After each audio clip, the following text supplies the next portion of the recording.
안녕하세요. 저는 얼마 전 가시밭길로 입성하려다 다시 돌아온 30대 후반의 남자입니다. 내 남은 인생의 동반자라고 생각했던 그 여자. 행복하게 서로 의지하며 살 수 있을 줄 알았습니다. 하지만 알고 보니 그 여자와 함께 가려던 길은 가시밭길 그 자체더군요. 저희 아버지는 저희 지역에서 유명한 고기 직판장과 규모가 있는 고깃집을 운영하세요. 저는 셀프 세차장을 두 곳 운영 중입니다.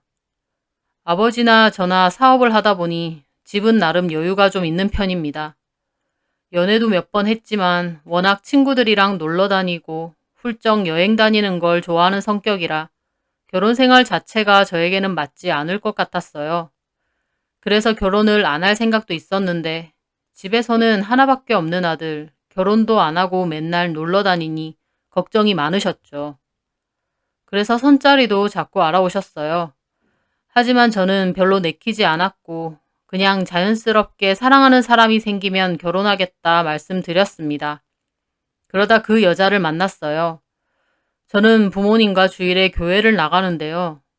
부모님은 독실하셔서 빠짐없이 나가시지만 저는 사실 부모님 성화에 겨우 따라가는 정도지 그렇게 독실하진 않습니다.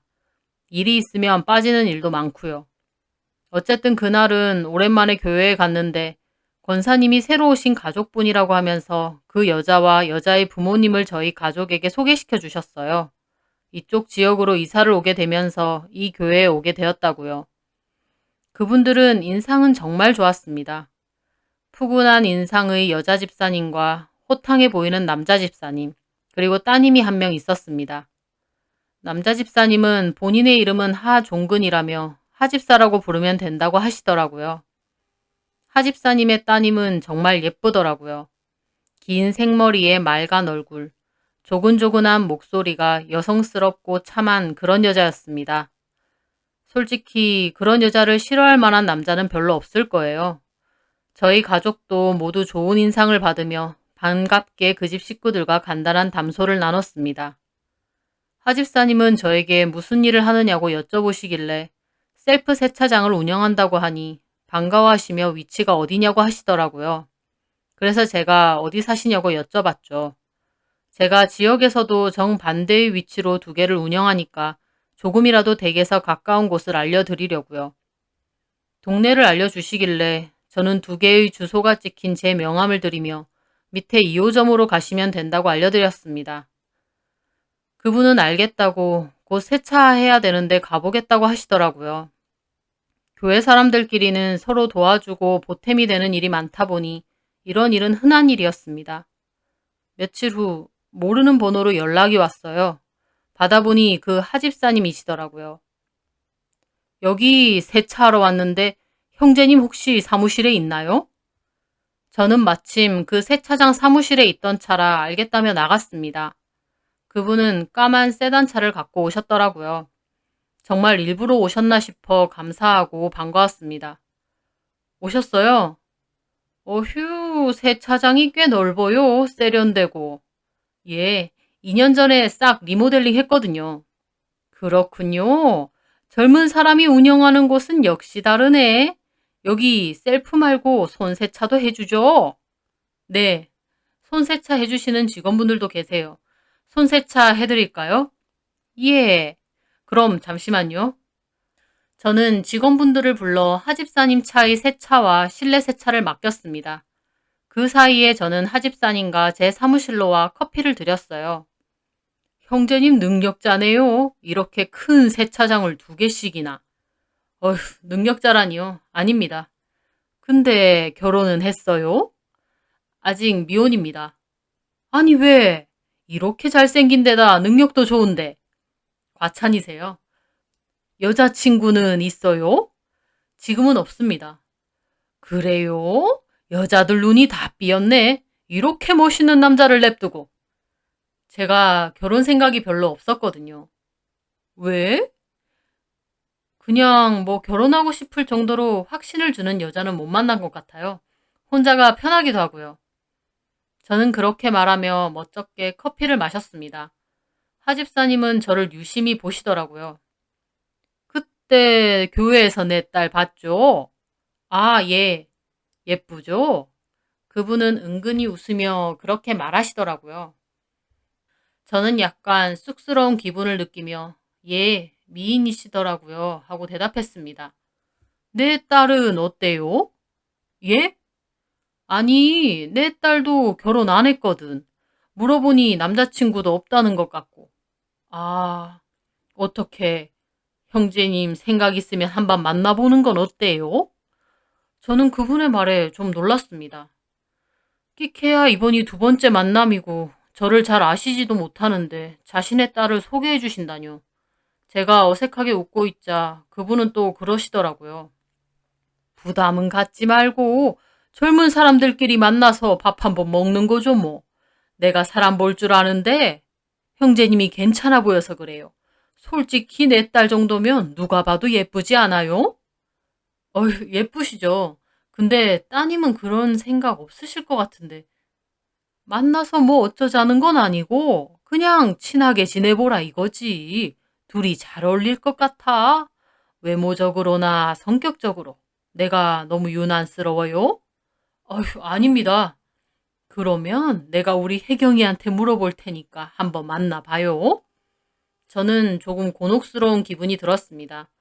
그치만 어르신이 저렇게 얘기하시는데 거절하기도 민망한 상황이라 일단 알겠다고 말씀을 드렸어요. 그렇게 저는 얼떨결에 따님분과 소개팅을 하게 되었습니다. 따님의 첫인상은 물론 좋았지만 그래도 좀 얼떨떨 하더라고요. 그렇게 이틀 정도 지났을 무렵 모르는 번호로 카톡이 왔더라고요. 안녕하세요. 저 하혜경이에요. 저희 아버지가 연락해 보라고 번호를 주셔서 하집사님의 따님이 연락을 주셨더라고요. 저는 진짜 연락처를 주셨네 하면서 답장을 했죠. 안녕하세요. 저 기억하시죠? 강지윤입니다. 네, 기억해요. 저희 아버지가 갑자기 그러셔서 좀 놀라셨죠? 비록 카톡 메시지긴 하지만 여자는 예의 바르고 참하신 분인 것 같더라고요. 아닙니다. 하집사님이 엄청 화통한 성격이시더라고요. 네, 저희 아빠가 좀 그런 성격이세요. 그렇게 저는 혜경 씨와 연락을 주고받게 되었습니다. 혜경 씨는 피아노 전공을 했고 지금은 피아노 학원에서 강사로 일을 한다고 하더라고요. 그때 본 혜경 씨의 이미지와 잘 어울린다고 생각했습니다. 그리고 그 주에 교회 예배가 끝난 후 간단하게 식사 어떠냐고 제가 제안을 했습니다. 혜경 씨는 좋다고 했고요. 저희는 교회에서 다시 만났습니다. 서로 카톡으로 대화를 주고받아서인지 한결 편하더라고요. 그렇게 예배도 같이 드리고 끝나고선 제 차로 근교로 나가 식사도 했습니다. 대화를 나눠보니 성격이 참 사근사근하고 여성스럽더라고요. 제가 좀 차분한 성격을 좋아하다 보니 그런 혜경 씨의 모습이 참 예뻐 보였습니다. 그렇게 저희는 커피도 마시고 산책도 했어요. 혜경 씨와의 대화는 정말 즐거웠습니다. 첫 만남 후 저희는 종종 연락도 하고 만남도 가지게 되었어요. 그러면서 자연스럽게 사귀게 되었죠.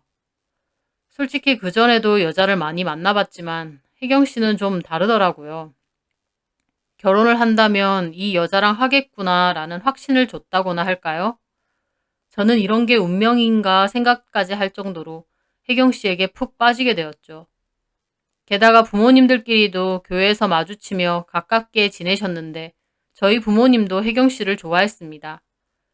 하나밖에 없는 아들 결혼도 안 한다고 해서 걱정이 많았는데 누가 봐도 참하고 예쁜 여자와 연애도 하고 결혼 생각도 있어 보이니 부모님 입장에선 흡족한 정도가 아니라 혜경 씨에게 고마워할 정도였으니까요. 그렇게 저희는 양가 부모님이 환영하는 분위기 속에서 만난 지는 6개월 정도밖에 되지 않았지만 결혼 이야기까지 나오게 되었습니다. 결혼 준비에 있어 문제될 건 없었어요. 저는 이미 혼자 살고 있는 아파트도 있어서 따로 신혼집을 구할 필요도 없었습니다. 게다가 저희 부모님이 혜경 씨에게 말하길 그냥 몸만 시집 오면 된다고 혼수며 예물이며 필요한 건 저희 집에서 다 해준다고 하셨어요. 하집사님은 원래는 교단에 있으셨다가 도저히 적성에 안 맞아서 그만두고 지금은 옷 도매 관련 사업을 한다고 하시는데 그렇게 사업이 잘 되지는 않는 편이라 엄청 여유 있는 상황은 아니라고 하셨어요. 하지만 저희 부모님 그 얘기를 들었을 때도 우리 집이 여유가 있으니 결혼에 있어서 금전적인 부분은 아무 상관 없으시다고 했죠. 그렇게 저희 결혼 준비는 순풍의 돛단격으로 아주 순조로웠습니다. 그런데 그때쯤 혜경 씨가 고민이 있어 하더라고요.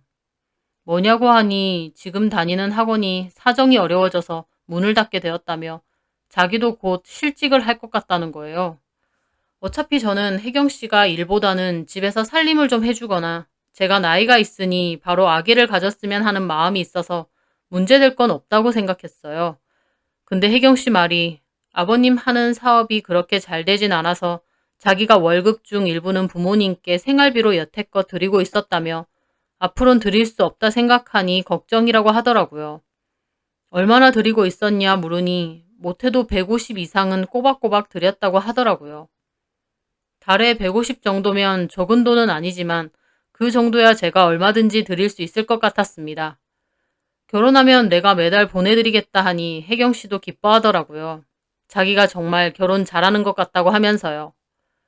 결혼 준비를 하며 혜경 씨는 저희 부모님과도 자주 만났는데 저희 아버님이 제가 사는 아파트가 좀 외진 곳에 있으니 교통이 불편하다고 차 한 대 뽑아준다고도 하셨어요. 저희 부모님에게 혜경 씨는 예비 며느리가 아니라 꼭 딸 같았죠. 혜경 씨도 저희 부모님에게 애교 있고 싹싹하게 잘했고요. 결혼하면 시댁 갈등 문제는 없겠구나 싶어 잘 됐다고 생각했어요. 그렇게 저희는 식장 예약도 하고 웨딩 촬영도 하고 청첩장까지 찍어서 주변 분들에게 돌렸습니다. 다 좋다고 생각했습니다. 모든 게 완벽할 정도로 문제없이 흘러갔었죠. 그런데요, 결혼 일주일 전 바로 그 사건이 터지고 말았습니다. 여느 때와 다름없이 1호점을 갔다가 2호점 사무실로 가서 서류 정리를 하는데 직원들이 황급히 달려오는 거예요. 사장님, 큰일 났어요. 무슨 일이에요? 갑자기 이상한 사람들이 와서 사장 나오라고 소리 지르고 세차장 손님들 쫓아내고 있어요. 뭐라고요? 저는 너무 놀라 급하게 가봤습니다. 세차장에는 정말 생양아치 같이 생긴 남자들 셋이 세차장 한복판을 차지하고선 손님들을 위협하며 껄렁거리고 있는 거예요. 저는 너무 화가 나서 달려가서 말했죠. 당신들 뭐야? 그러자 그중 나이가 좀 있어 보이는 한 남자가 다가오더라고요. 네가 여기 사장? 그래. 당신들 뭔데 남의 영업장에서 행패를 부려? 행패 부릴만 하니까 부리지. 저는 폰을 꺼내 112를 누르려고 했습니다. 그런데 그 남자 하는 소리가 하종근 알지? 저는 그 말에 멈칫했습니다. 하종근이라면 혜경 씨의 아버님 성함이었으니까요. 제가 어리둥절하게 보자 그 남자가 말하더군요. 하종근이 장인 맞지? 저는 그 남자를 경계하며 물었습니다. 도대체 누구십니까, 당신들? 우리가 누구겠어? 경찰에 전화하쇼. 그러면 하종근은 우리 손에 뒤지는 거야. 저는 너무 놀라 물었습니다. 그게 무슨... 그러니까 여기서 이러지 말고 사무실이 저쪽인가 본데 들어가서 얘기 좀 합시다. 저는 무슨 영문인가 싶어 일단 그 남자와 얘기를 해봐야겠더라고요. 알겠으니까 저 일행들도 같이 들어와요. 여기서 손님들 위협하지 말고. 저는 그렇게 말하고 얼떨떨한 기분으로 사무실에 갔습니다. 사무실로 와 그 남자가 하는 말은 정말 놀라웠습니다. 그러니까 당신네 장인이 나한테 1억 5천을 빌렸고 그게 지금 이자가 붙어서 1억 8천이 됐다 그 말이야. 저는 속으로 이것들 사기꾼인가 싶었습니다. 하집사님이 그런 돈을 이런 사람들에게 왜 빌리나 선뜻 이해가 되지 않았거든요. 지금 나보고 그 말을 믿으라는 겁니까? 남자는 제 말에 코웃음을 치더니 돈을 빌린 차용증과 신체 포기각서까지 주더라고요. 믿든 말든 알아서 하쇼. 우린 돈만 받으면 되니까. 거기에는 정말 하집사님의 이름과 사인이 있었습니다. 저는 신체 포기각서라는 걸 영화나 드라마에서 봤지 실제로는 처음 봤습니다. 그리고 이 사람들이 바로 사채업자구나 싶더라고요. 아버님이 진짜 돈을 빌렸다고요? 그쪽한테? 돈도 안 빌려줬는데 시간이 남아 돌아서 우리가 이러고 있을까? 난 처음 듣는 얘기니까요. 일단 아버님한테 물어봐야겠습니다. 아니, 그리고 다 떠나서 아버님이 빌린 건데 왜 저한테 찾아오신 거죠? 하, 이 친구 머리가 영 안 돌아가네. 왜겠어? 종근이가 여기 가서 돈 받으라고 주소를 줬으니까 왔지. 이게 무슨 소린가요? 저는 너무 기가 막혀 물었습니다. 예? 아버님이 돈 받으라고 저희 사업장 주소를 줬다고요? 그래, 여기가 자기 사위가 하는 데라고 가면 돈 준다고 해서 왔다. 아니면 우리가 어떻게 알고 여길 와? 저는 멍한 기분이 되었어요. 아버님이 뭐 때문에 사채까지 쓰신진 모르겠지만 본인이 빌리신 돈인데 저한테 가서 받으라고 했다니요. 제가 멍하게 있자 그 남자가 말하더군요. 당장 전액 갚으라는 건 아니야. 우리도 그렇게 팍팍한 사람들 아니거든. 근데 연체된 지 꽤 됐으니 이자 포함 일부라도 갚으쇼. 지금 당신네 장인이 이자도 안 갚은 지 좀 됐거든? 제가 그걸 왜 갚습니까? 제가 빌린 것도 아닌데. 사위라는 놈이 되게 싸가지 없네. 장인은 죽든지 말든지 상관도 없다. 죽다니요. 지금 협박하는 겁니까? 내가 당신들 경찰에 신고할 겁니다. 그러자 그 남자가 눈빛이 돌변하더니 갑자기 일어나서 제 멱살을 잡고는 강제로 일으키는 겁니다. 순간적인 상황이라 저도 너무 놀라 얼어붙었어요. 그 남자의 눈빛은 날이 잔뜩 서 있고 저를 금방이라도 어떻게 해버릴 것 같더라고요. 단순히 남자들끼리 시비 붙은 느낌이 아니라 순간적이지만 생명의 위협이 확 느껴질 정도로요. 신고해봐. 장인 사랑구실 못하는 거 보고 싶으면 이렇게 큰 세차장을 그것도 2개나 운영한다면서 그 돈 하나 못해줘서 장인을 사지로 내몰겠다? 저는 놀랐습니다. 제가 세차장을 2개 운영하는 것까지 이 사람들이 안다는 사실이에요. 이 남자들이 나에 대해서 어디까지 알고 있는 건지, 도대체 하집사님은 어디까지 내 얘기를 한 건지 황당하더라고요. 제가 얼어붙어 있자 남자는 저를 확 밀었습니다. 저는 다시 소파 위로 털썩 앉았고요. 이번 주 안으로 5천 먼저 붙여. 길게 말 안 한다. 만약 신고하거나 허튼 수작 부려봐. 니네 장인 어떻게 되는지. 남자들은 그렇게 말하며 계좌번호가 적힌 자기 명함 한 장 던지고 가더라고요. 저는 그 남자들이 나가고 나서도 한참을 멍하게 있었습니다. 살면서 그런 일이 처음인데다 너무 놀라 상황 판단이 순간 안 되더라고요. 잠시 후 직원들이 무슨 일이냐며 급하게 들어왔고 저는 그제야 약간 정신이 돌아왔습니다. 그래서 바로 하집사님에게 전화를 걸었어요. 하집사님은 전화를 받지 않으셨습니다. 저는 쿵쾅거리는 심장을 뒤로 한 채 이번엔 혜경 씨에게 전화를 걸었어요. 지금 어디예요? 혹시 아버님 옆에 있어요? 아니요, 저는 집이에요. 아빠는 나가셨고. 아버님 어디 가셨어요? 아빠야, 일 가셨겠죠. 그럼 아버님 일하시는 곳이 어디예요? 주소 좀 알려줘요. 왜 그러는데요? 주소 좀 알려줘요. 아버님 지금 만나야 돼요. 제 다급한 말에 혜경 씨가 잠시 아무 말이 없더라고요.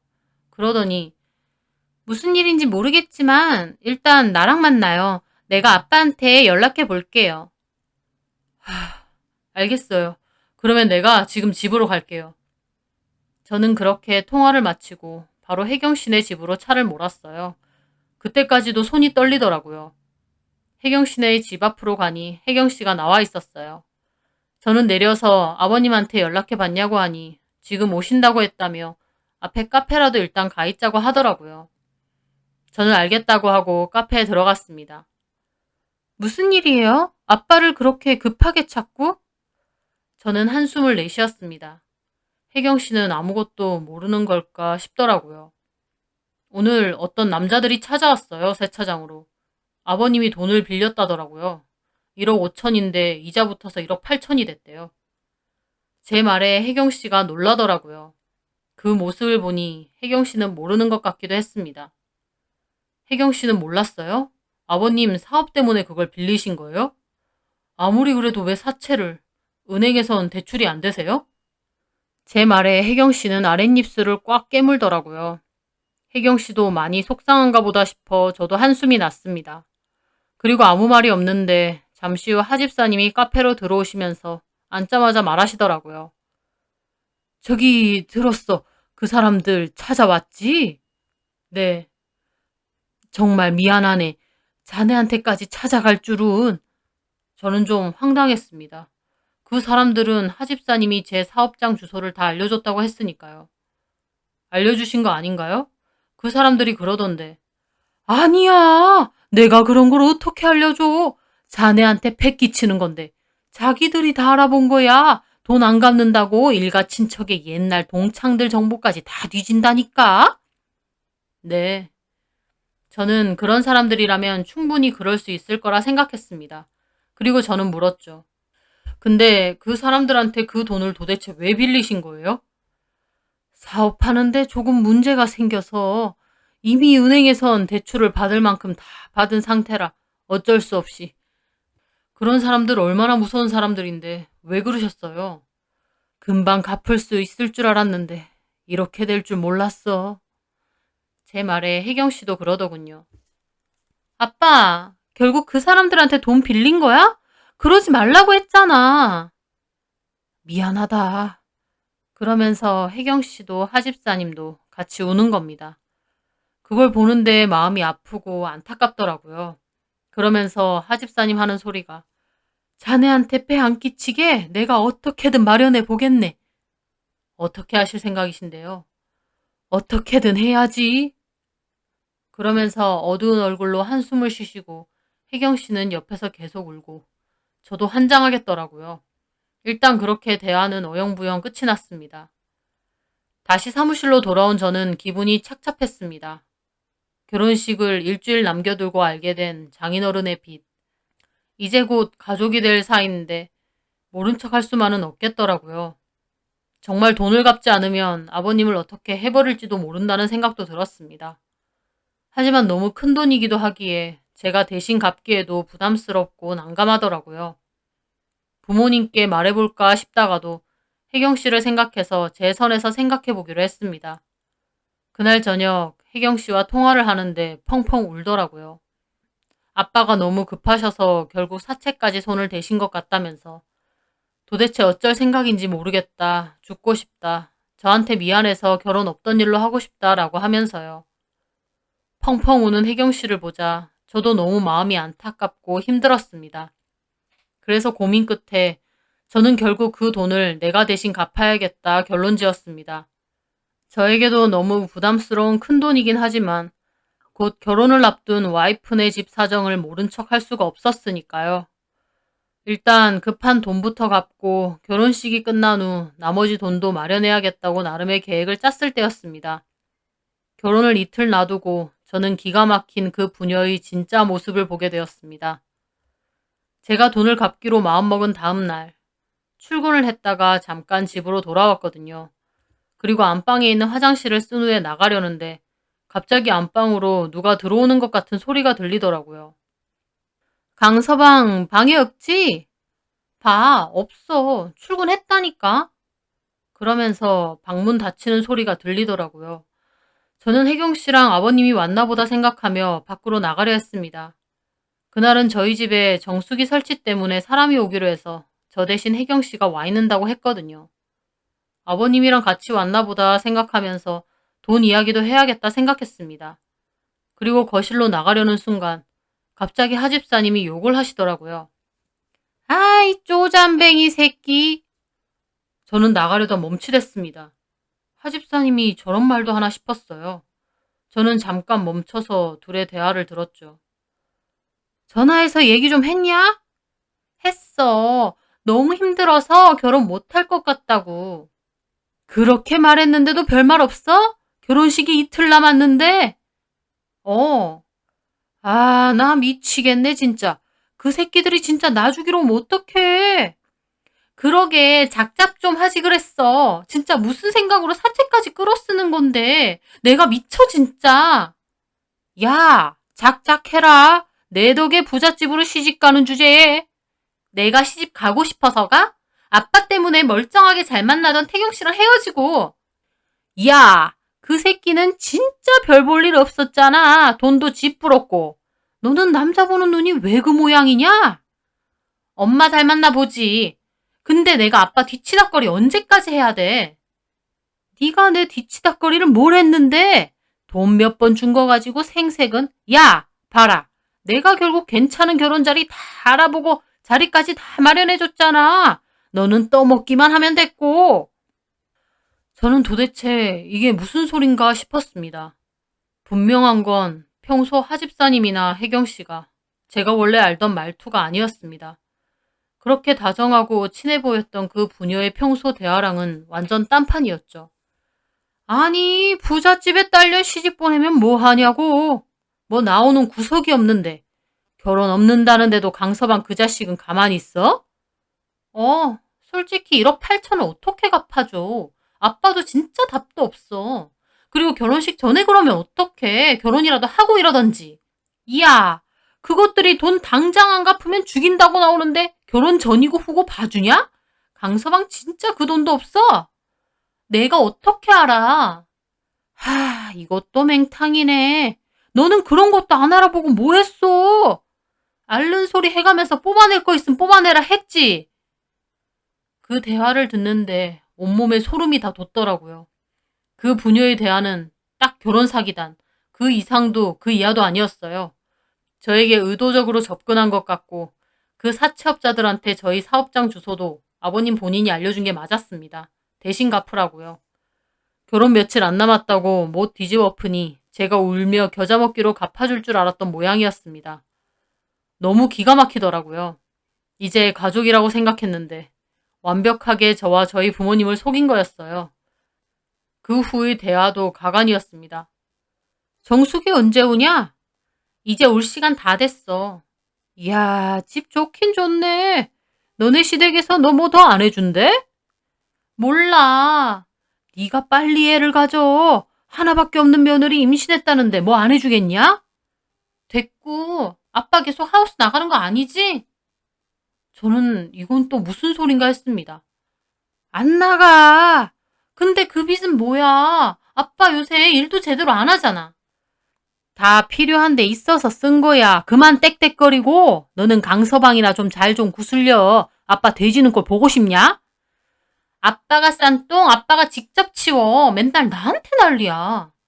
아이고 딸년이라는 게 기껏 돈 많은 남자 붙여줬더니. 그리고 잠시 후 초인종이 울렸습니다. 정수기 설치 기사가 온 것 같더라고요. 야, 나 간다. 얘기해 강서방한테. 적당히 얘기하지 말고 죽고 싶다고 울고불고 하란 말이야. 아빠도 지금 숨이 꼴딱꼴딱 넘어간다고 해. 아니면 결혼식 안 갈 거라고. 결혼식 안 간다는데 지가 돈 안 갚아주고 배겨? 알았다고. 그리고 아버님은 나가는 소리가 들리더라고요. 혜경 씨는 혼자서 막 짜증을 내고요. 그렇게 정수기 설치 후 기사분이 가고 혜경 씨도 조금 있다 나가더라고요. 저는 그제야 거실로 나왔습니다. 이게 다 뭔가 싶더라고요. 분노와 허탈감이 찾아왔습니다. 저 사람들한테 나는 그냥 돈으로밖에 안 보였구나. 애초에 시작도 의도적으로 접근한 거고 만약 결혼한다 쳐도 나는 저 사람들 돈 뒤치다꺼리밖에 못하겠구나 싶었습니다. 장인어른 사채빚 갚고 결혼하면 처가댁에 매달 150만 원씩 보내드리는 건 시작일 뿐이라는 생각이 들었어요. 혜경 씨와 그 가족에 대한 깊은 배신감과 분노가 차올랐습니다. 어떻게 이런 식으로 나와 우리 가족을 완벽하게 속일 수 있을까 싶었어요. 하지만 이렇게 우연이라도 그들의 정체를 알았으니 차라리 천만다행이라는 생각도 들었습니다. 저는 그 길로 저희 부모님 댁으로 찾아갔어요. 마침 아버지도 집에 계셔서 부모님 두 분 다 앉아보시라고 하고 그간 있었던 일을 다 말씀드렸어요. 제 얘기를 들은 저희 부모님도 기가 막혀 할 말을 잃으시더라고요. 아버지는 이런 천하의 나쁜 것들이 다 있냐고 화를 막 내셨고 저희 어머니는 혈압 오르니까 참으라고 말리셨어요. 당장 결혼 없던 일로 하자. 아주 미친 것들을 사돈 삼을 뻔했네. 청첩장 친척들하고 주변에 다 돌렸는데 어쩜 좋아. 그까지 청첩장이 문제야? 애 인생이 지는 구렁텅이에 빠질 뻔했는데? 그렇긴 한데 결혼 파토난 걸 다 설명해야 되니까. 설명하면 되지. 그 집 문제인데 뭔 상관이야? 그런 사기꾼 같은 것들은 다 까발려도 시원찮을 판에. 그리고 남들 찍고 떠드는 거 하나도 안 중요해. 그 사람들이 얘 인생 대신 살아줄 거야? 알겠어요. 나도 기막히고 속상하니까 그런 거 아니에요. 생각할수록 미친 것들 아니야. 아니 하집사 그 양반도 그렇게 사람 좋아 보이더만 지 딸 팔아서 장사하는 사기꾼 새끼구만. 아버지는 길길이 날뛰셨고 저는 암담한 기분으로 한숨만 내쉬고 있었습니다. 배신당한 것도 당한 거지만 현실적인 문제도 답답하더라고요. 결혼식이 바로 코앞인데 몽땅 다 취소도 해야 하고 주변 사람들에게 말할 문제도 걱정됐어요. 하지만 아버지 말대로 남들이 내 인생 살아주는 것도 아니고 그나마 결혼식 전에 이렇게 알게 된 게 차라리 다행이다 싶기도 했습니다. 이미 결혼했는데 이런 일이 터지면 그땐 더 문제가 커지니까요. 그리고 저는 본가의 제 방으로 들어가 혜경 씨에게 전화를 했습니다.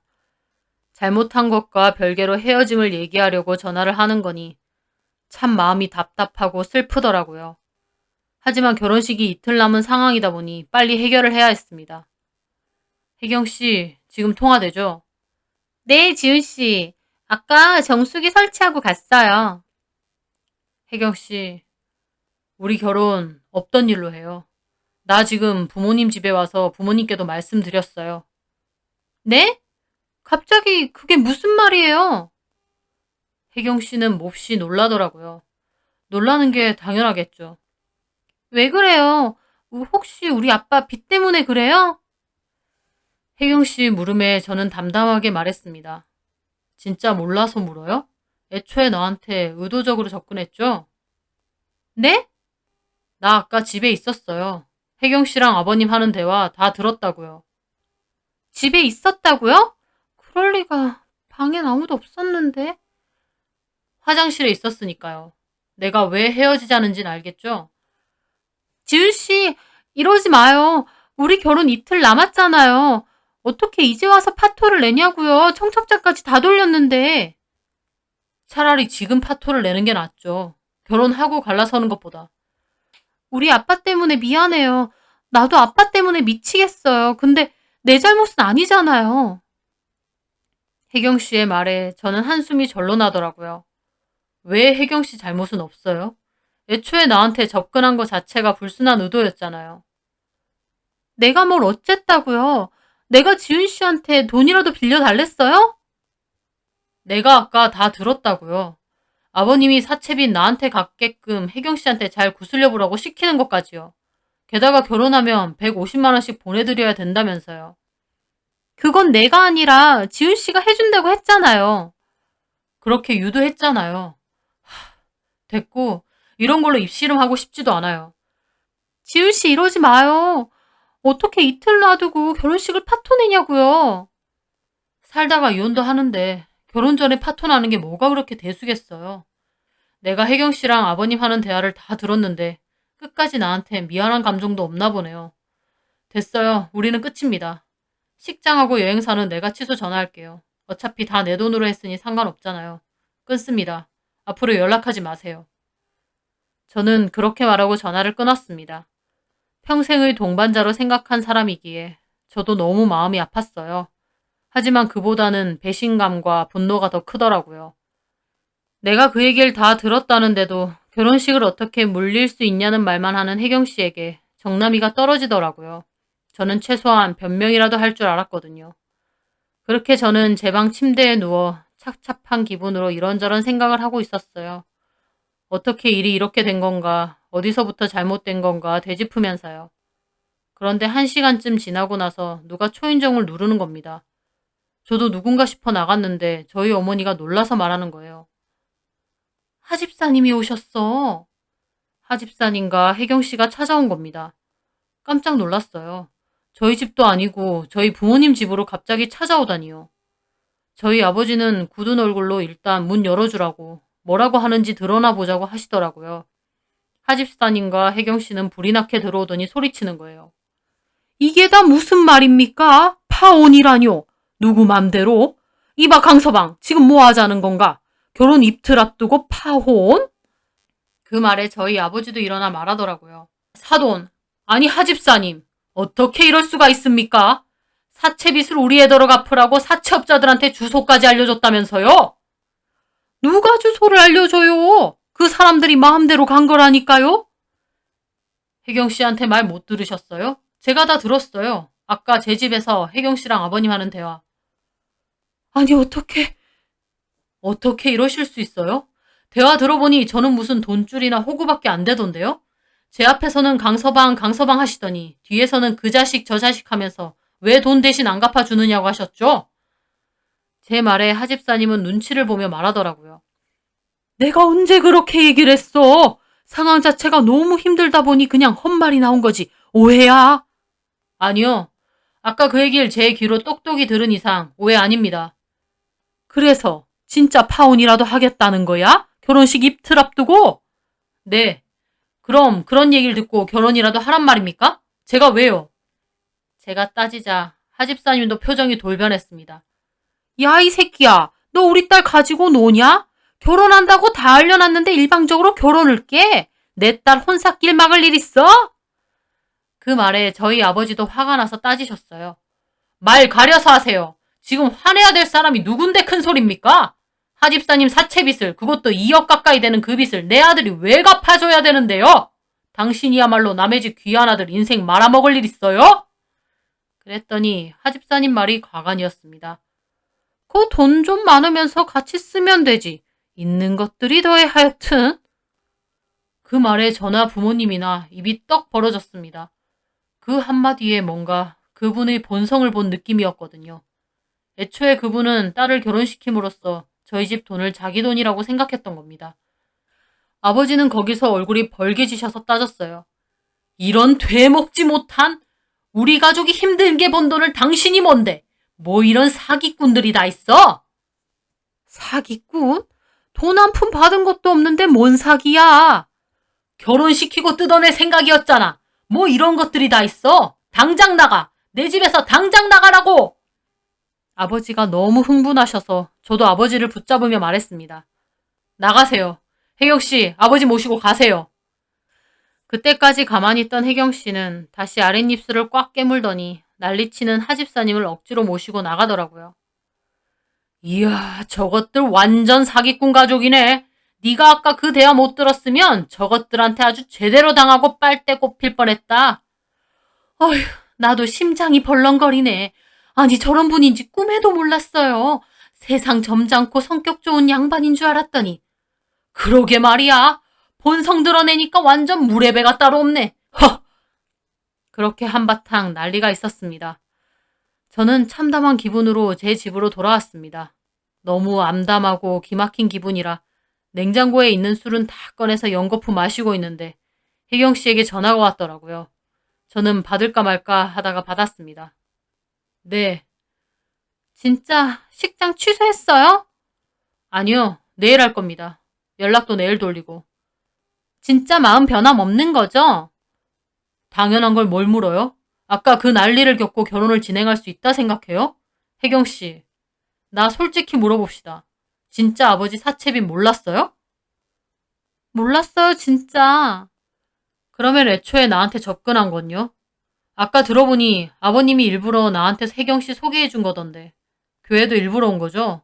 나같이 어리숙한 놈 골라 잡아서 적당히 결혼하려고? 말이 심하네요. 아빠 사정이 안 좋긴 하지만 그 정도 분은 아니세요. 끝까지.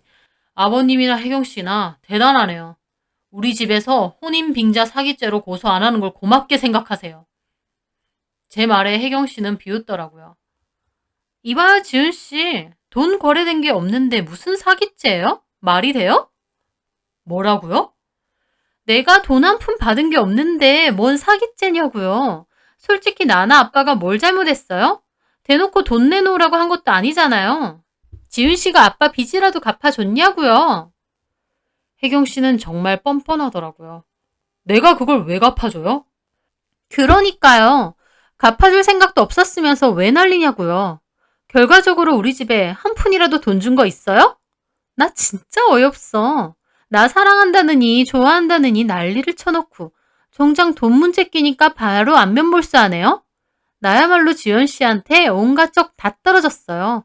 돈 많다고 자랑이나 말던가. 내가 자랑을 했다고요? 했잖아요, 은근히. 쥐뿔 내놓는 것도 하나 없으면서. 나한테 가방이라도 하나 사줘 봤어요? 완전 속빈 강정에 시간 낭비 제대로 했네. 저는 기가 막혀 말문이 막혔습니다. 말 다 했습니까? 다 안 했어요. 끝난 마당에 얘기할게요. 지훈 씨 솔직히 별로였어요. 나이나 적나. 그나마 돈이라도 있고 성격이라도 착하니까 결혼하려고 했던 건데 그마저도 이제 보니 아니네요. 식장 취소 안 했으면 꼭 하라고 전화한 거예요. 나도 결혼 생각 이제 없으니까. 그럼 끊습니다. 그리고 전화가 끊겼어요. 저는 너무 화가 나서 다시 전화를 걸었지만 혜경 씨는 전화를 받지 않더라고요. 속인 건 자기들이면서 저보고 오히려 적반하장이었습니다. 너무 화가 나서 집에서 혼자 소리 지르고 난리를 쳤어요. 제대로 미친 집구석하고 엮일 뻔했네 싶어 그날 밤은 술을 얼마나 마셨는지 모릅니다. 그렇게 다음날 저는 정신 차리고 예약을 취소했어요. 하루 전날이라 그 어떤 것도 돌려받을 순 없었습니다. 그리고 청첩장을 보낸 친척과 친구들에게도 연락을 다 돌렸어요. 그 일만 하는데도 거의 하루를 다 센 것 같았어요. 무슨 일이냐 묻는데 그냥 여자 쪽 문제다. 다음에 얘기하겠다 정도로만 얘기했어요. 정말 지치더라고요.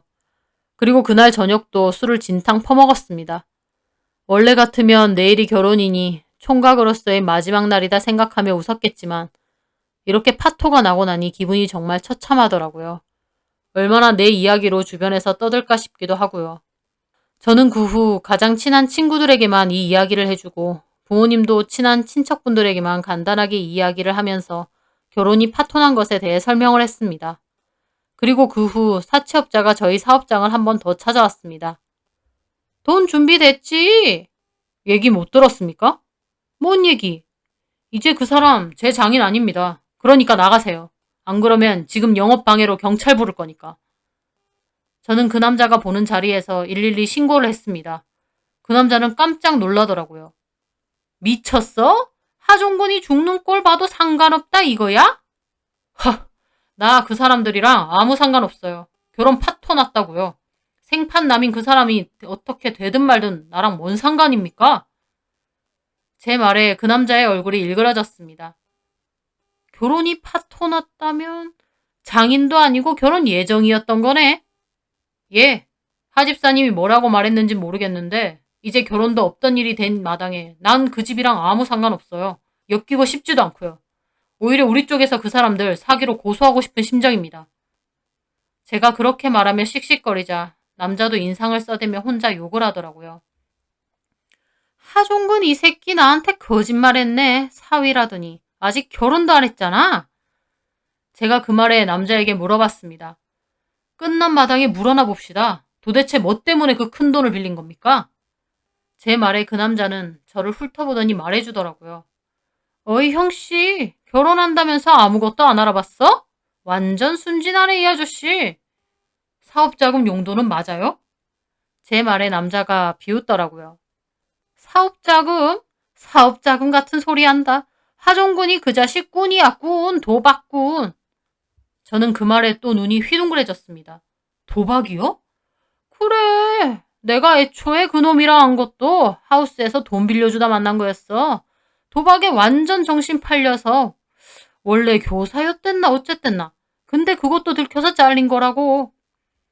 적성에 안 맞아서 그만둔 게 아니라 도박 때문에 잘린 거였다니 너무 충격이었습니다. 그러면서 혜경 씨와 하집사님의 대화에서 하우스 어쩌고 한 것도 떠오르더라고요. 그나저나 이 하종근 이 새끼 벌써 나른 거 아니야? 남자는 급하게 전화를 걸며 다른 직원들을 데리고 황급히 떠나더라고요. 하지만 저는 충격의 여파로 한참이나 멍하게 서 있었습니다. 결국 그 사채빚은 사업 때문에 빌린 것도 아니었어요. 도박하는 아버지를 둔 집과 사돈을 맺을 뻔했다니. 하마터면 그 뒷감당하다가 저나 저희 집까지 큰일 날 뻔했을지 모르겠더라고요. 저는 그렇게 되니 차라리 이렇게 결혼이 파토난 게 하늘이 도운 거구나 싶어서 한결 홀가분해졌습니다. 하집사님 가족은 다시는 교회에 오지 않았습니다. 소문으로는 야반도주했다는 얘기도 있었어요. 그리고 덩달아 결혼하려고 했던 저희 집도 한동안은 교회에서 유명 인사가 되었습니다. 만나는 사람마다 큰일 날 뻔했다고 위로를 해주시더라고요. 한동안은 주변에서 결혼 파토난 것에 대한 이야기도 너무 많이 듣고 전화도 많이 받아서 지쳤는데 시간이 약이라는 말처럼 점차 시간이 지나가면서 그런 관심도 떨어지고 저도 어느 정도 혼란스러웠던 마음이 많이 돌아오더라고요. 가끔 그 미친 집구석이 어디 가서 또 나같이 순진한데 집에 돈은 좀 있는 남자 꼬시라고 혈안이 돼 있는 건 아닌가 궁금합니다. 결혼 파토 때문에 꽤나 시끄러웠지만 그렇게 된 게 차라리 운이 좋았구나 생각하며 좋은 쪽으로 생각하고 살려고 합니다. 제 사연 들어주셔서 감사합니다.